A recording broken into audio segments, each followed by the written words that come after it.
Anthony Davis at LeBron James, yan ang ating pag-uusapan. Final seconds. Bryant for the win. Bang!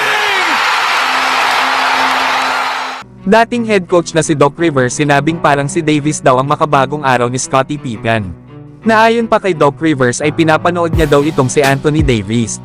At napasabi nga daw ito na parang si Scottie Pippen nga daw itong si Davis at hindi nga daw nila ito maintindihan. Lalo at nanalo na daw itong si Davis ng national scoring title matapos itong makascore ng 6 points. Na dinodominate nga daw ni Davis ang depensa. At ngayon daw ay naglalaro pa si Davis kasama ang player na 1A at ito nga ay si LeBron. Na minsan nga daw ay may mga gabing gusto nating makita si AD na maging aggressive. Pero nabago nga daw ang pananaw ni Doc Rivers nang mapanood niya kanina si Anthony Davis. Yan nga mga idol ang mga sinabi ni Doc Rivers. Lalo at may pagkakahalin tulad nga daw ito kay Scottie Pippen pagdating sa skills at depensa. Isa pa ay mas bagay din si Davis na number 2 option ng kanilang kupunan sa likod ni LeBron James. At sa ngayon ay maganda ang kanyang ipinapakitang performance.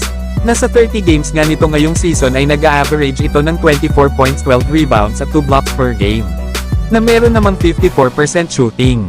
Kaya kung magagawa ni Davis na maging consistent sa kanyang performance at makapaglaro ng more than 65 games, ay malaki ang chance ni Davis na makakuha ng award kagaya ng pagiging Defensive Player of the Year. Na para pa nga sa head coach nila na si Coach Darvin Ham nang matanong ito patungkol kay Davis sa pagiging Defensive Player of the Year candidate nito. Na si Anthony Davis nga daw ang lahat at naging elite nga daw ito. At sa palagay pa ni Coach Darvin Ham ay hindi sapat ang mga pagpapahalaga at highlight na nakukuha ni Davis. Lalo at wala nga daw depensa ang Lakers kung wala itong si Anthony Davis. Yan nga mga idol ang mga sinabi ni Coach Darvin Ham. Na hindi nga nakakakuha ng recognition sa mga nakaraang performance itong si Davis pagdating sa kanyang depensa. Na kanina nga sa naging laban nila sa Minnesota Timberwolves, ay halimaw na naman ang naging performance ni Anthony Davis matapos itong gumawa ng 33.17 rebounds, 8 assists, 4 steals at 2 blocks. Kaya kung mapapalakas pa lalo ng Lakers ang kanilang kupunan gamit ang paggawa ng trade, ay malaki talaga ang chance ng kanilang kupunan para manalo ng NBA title ngayong season. Pero kayo mga idol, ano ang masasabi nyo sa mala MVP performance ni Anthony Davis? Samantalang LeBron James frustrated sa araw ng kanyang birthday. Paano ba naman sinira ng mga referee ang magandang momentum sana ng Lakers? Ito nga ay para sana itabla ni LeBron ang score sa 107 sa huling mga segundo ng laro laban sa Minnesota Timberwolves. Matapos kasi mga idol na sumablay si Mike Conley sa kanyang 3-pointer. Ay nakuha nga ni Davis ang bola at agad niya nga itong ipinasa kay LeBron at nasa less than 7 seconds na nga lang ang natitirang oras. Kaya naman ay agad na tumira si LeBron ng 3-point shot at nagawa niya nga itong may pasok. Ang kaso ay tinawagan naman si LeBron ng referee ng stepping.